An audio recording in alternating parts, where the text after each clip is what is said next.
Machu Picchu. This city of stone, one of the world's most impressive archaeological sites, rises 8,000 feet from a cliff in the Peruvian Andes. Its legend as the birthplace of the Incas, or the lost city of the Incas, once inhabited by the Virgins of the Sun, has for almost a century stimulated the imaginations of explorers and writers alike. But now new evidence, validated by modern research into the unique archaeological collection gathered at the site, a collection ignored for nearly a century but recently rediscovered, offers startling insight into the true history of Machu Picchu. Hiram Bingham, a professor of Latin American history at Yale University, embarked on the first of 5 explorations into the Urubamba Valley in 1911. Inspired by 16th century Spanish chronicles, Bingham left in search of the city of Vilcabamba, the site where the last of the Incan kings, Manco Inca, attempted to escape from the Spaniards. Traveling with a diverse team of scientists, Bingham followed the Urubamba River towards Mandor Pampa, where a local farmer offered to guide them towards the exact location of the ruins, rediscovered during the construction of a new highway. On July 24, 1911, Bingham, along with his expedition team and a military escort from the Peruvian authorities, found the ruins of a majestic city of stone, hidden in weeds and shrouded in a mysterious imperial fog. Much to the surprise of those in the expedition, Bingham and his party encountered 2 families of farmers living on the site. Oblivious to the archaeological value of the land, they had cleared space for crops and emptied parts of the ruins for shelter. The farmers called it Machu Picchu, Quechua for Old Peak. Finding more than he could have ever dreamed, Bingham presented his find to the world as Machu Picchu, the lost city of the Incas. During his second expedition to Machu Picchu in 1912, Bingham and his American colleagues George Eaton and Elwood Erdis, along with Peruvians Toribio Ricarte and Anacleto Alvarez, unearthed hundreds of ceramic pieces, as well as stone, metal jars, utensils, bowls, decorative pieces, and the skeletal remains of 174 people. These relics form the body of the Machu Picchu collection, the most complete collection of artifacts from that region. Yet, in 1912, after being shipped for the purpose of study to the Peabody Museum at Yale University, with permission from Peruvian President Augusto Leguía, the collection was not studied, but instead forgotten for more than 70 years. Even Bingham, who became involved in Connecticut politics, neglected the artifacts. He chronicled his exploration in his 1930 book, The Lost City of the Incas, but never brought to light the complete truth in his findings. It wasn't until the arrival of American archaeologist Richard Berger and Peruvian archaeologist Lucy Salazar at Yale University in the early 80s that this collection was rediscovered. Dr. Pospisil sent me to the basement of Peabody Museum and showed me around where the collections were housed at that time. In the preliminary research I did, I found materials in boxes who were left there from the 1920s when Bingham brought this collection to the university. And still many of the artifacts were wrapped in the local newspapers like the New York Times. Rarely examined or exhibited, it was as if the Machu Picchu collection was being given a second chance to reveal their secrets, offering up ample opportunity for extensive research into Machu Picchu and the Incan culture, as well as some major insight into their history.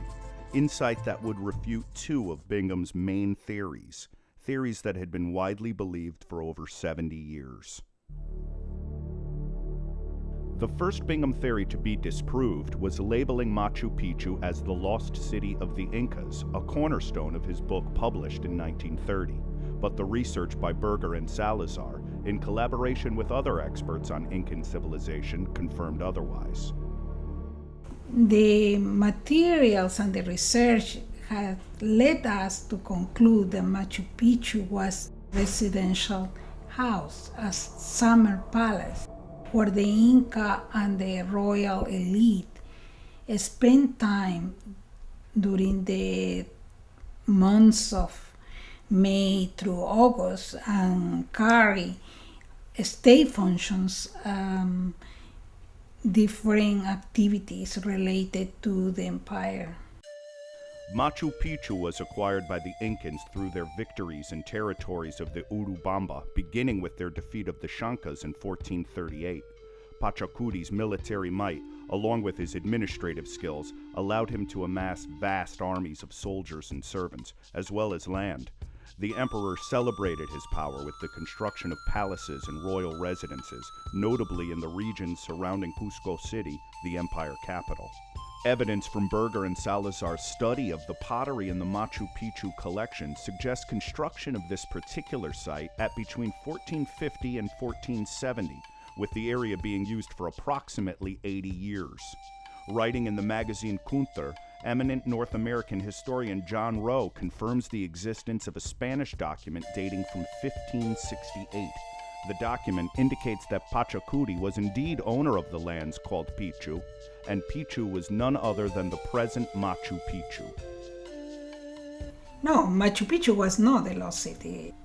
Machu Picchu survived because it was not an administrative center. The Spanish were immediately after their arrival, they were looking for the administrative centers because of the storage of gold, textile, food. So the main centers where they can really survive and keep the empire going and then the conquest going. No, it was not intentional because they knew that Machu Picchu didn't have a storage area, anything that the Spanish were looking for. The second of Bingham's wrongly held theories suggested that Machu Picchu was inhabited by the chosen women, the virgins of the sun.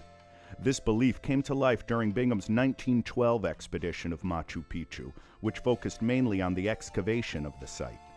Among the members of his team was the curator of osteology at the Peabody Museum at Yale University, George Eaton.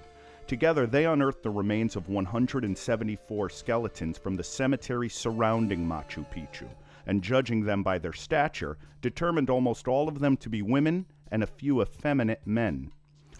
Well, Bingham thought the skeletons might belong to the Virgins of the Sun because George Eaton, who was the project osteologist, concluded that the vast majority of them were female skeletons.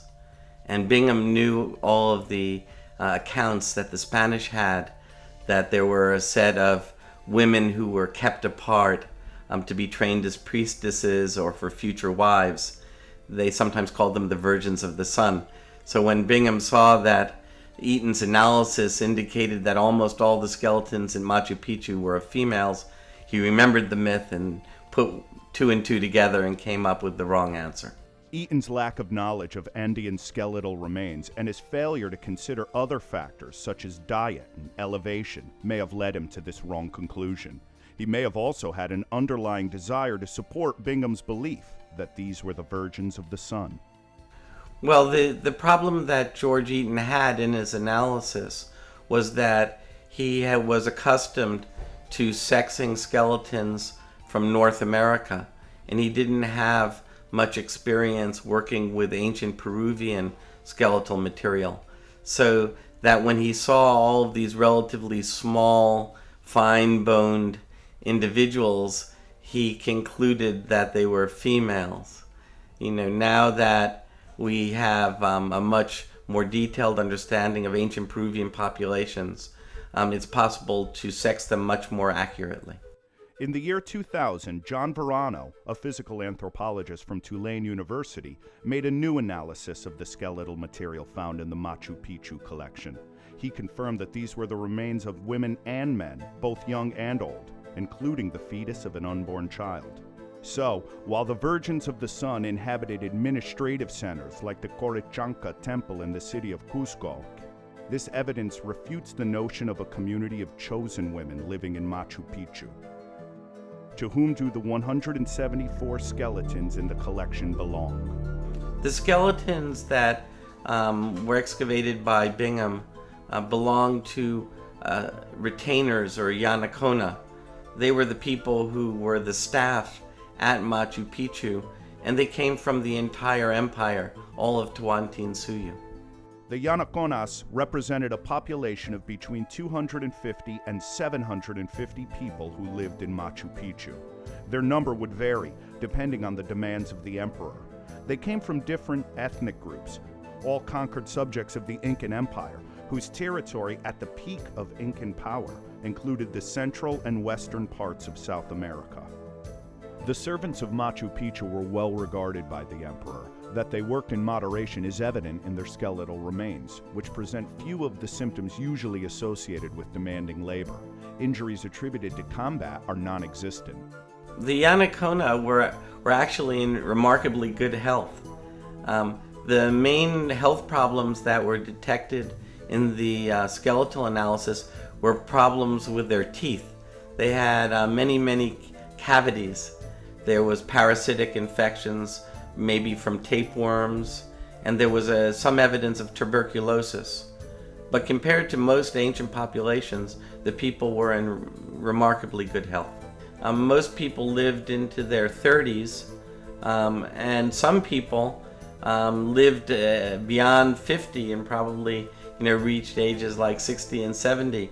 Of the 174 individuals, 14 people lived to beyond 50 years of age. Although the re-examination of the relics from the Machu Picchu collection have brought to light the true history of Machu Picchu, invalidating Bingham's primary claims about the lost city of the Incas inhabited by virgins of the sun, there are still many mysteries that modern technology cannot answer, such as the true meaning of the Intihuatana, a mass of granite carved into a prism shape, located on a small platform next to the Three Windows Temple, an Inca observatory in the citadel of Machu Picchu. Scientists theorize it to be a worship sanctuary where the sun never stops shining, while others believe it to be a solar clock or an external space signal. That the answer may never be known is part of what lures millions of tourists every year, each anxious to give greater credibility to the mystical, esoteric, and spiritual currents that make Machu Picchu one of the most enigmatic places in the world.